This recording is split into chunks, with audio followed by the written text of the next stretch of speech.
சில குட்டீஸ் எல்லாருக்குமே வந்து பார்த்தீங்கன்னா குட் மார்னிங்ப்பா. 10, 11, 12ஆம் வகுப்பு மாணவர்களுக்கு துணை தேர்வு பற்றியான ஒரு அறிவிப்பு. 67% மாணவர்கள் முதல் 87% மாணவர்கள் வரை தேர்ச்சி அடைந்திருக்க வாய்ப்புகள் இருக்கிறது என்ற ஒரு தகவல். வீடியோவை முழுமைக்கும் வந்து பாருங்க. மண்டலங்கள் பிரிக்கப்பட்டு தான் இந்த பேப்பர் கரெக்ஷன் அப்படின்றது பண்ணுவாங்க. 2024 நடந்த பப்ளிக் மார்ச் ஏப்ரல் பேப்பர் கரெக்ஷனாக இருக்கட்டும், இதுவும் அப்படிதான்.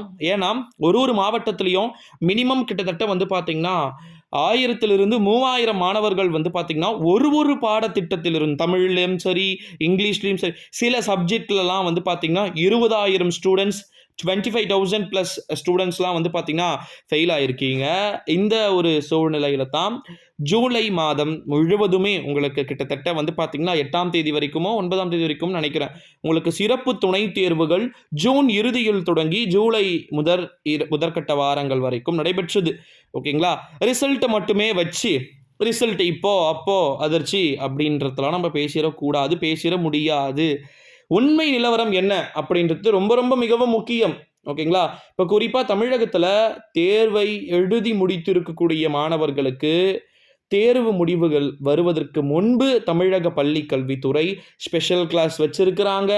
கொஸ்டின் பேப்பர்ஸை டிஸ்ட்ரிபியூட் பண்ணும்போது என்ன சொல்லியிருக்கிறாங்கன்னா, சில பள்ளிகள் இப்போ இது வந்து கசிய விடப்பட்ட தகவலாக வந்துக்கிட்டு இருக்கு.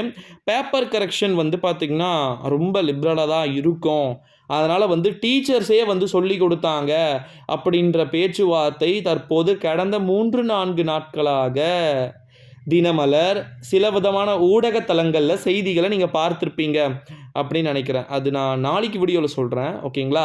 இப்போ இருக்கக்கூடிய கண்டிஷனில் துணை தேர்வு எழுதியிருக்கக்கூடிய மாணவர்களுக்கு ஜூலை இறுதியில் தேர்வு முடிவுகள் அப்படின்றது வெளிவந்தாலும் கூட ஒரு நாளைக்கு 3-4 அப்டேட் வந்து பார்த்திங்கன்னா மாறி வருதே ப்ரோ, இந்த சேனல் அந்த மாதிரி சொல்கிறாங்க, அந்த சேனலில் இந்த மாதிரி சொல்கிறாங்க அப்படின்னு சொல்லிட்டு ஸ்டூடெண்ட்ஸ் என்கிட்ட நம்ம டெலிகிராம் குரூப்பில் கேட்டுக்கிட்டு இருக்காங்க.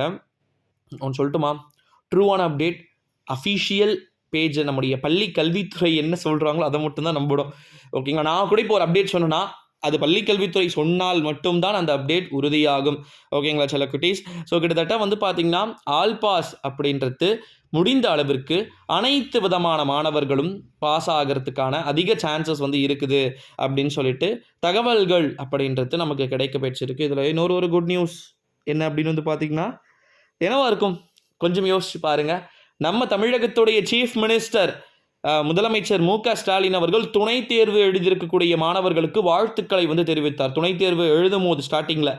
அதற்கு பிறகு பள்ளிக்கல்வித்துறை மினிஸ்டரும் என்ன சொல்லியிருந்தாருன்னா, இது உங்களுக்கு அடுத்த கட்ட தேர்வு அப்படின்றதுனால பேப்பர் கரெக்ஷன் உண்மையிலே லிபரலாக தான் இருக்கும், ஆனால் ஒரு சில பாடங்கள் கடினமாக கேட்கப்பட்டிருந்தால் நிச்சயமாக அதற்கான கூடுதல் மதிப்பெண்கள் அதுக்குள்ளே 4 மார்க் கொடுக்குறாங்க, 5 மார்க் கொடுக்குறாங்க. அந்த மாதிரி ஒரு நியூஸே வரலடா இன்னும். ஓகேங்களா? ஸ்டூடெண்ட்ஸ் எனக்கு ஷேர் பண்ணுறீங்க. ஸோ அந்த மாதிரி ஒரு நியூஸ் இன்னும் வரலை. எந்தெந்த சப்ஜெக்ட்டுக்கு எவ்வளோ மார்க்ஸ் அப்படின்னு சொல்லிட்டு கண்டிப்பாக டெஃபினெட்லி வந்தால் அறிவிப்போம், வந்தால் வரவேற்போம். ஓகே.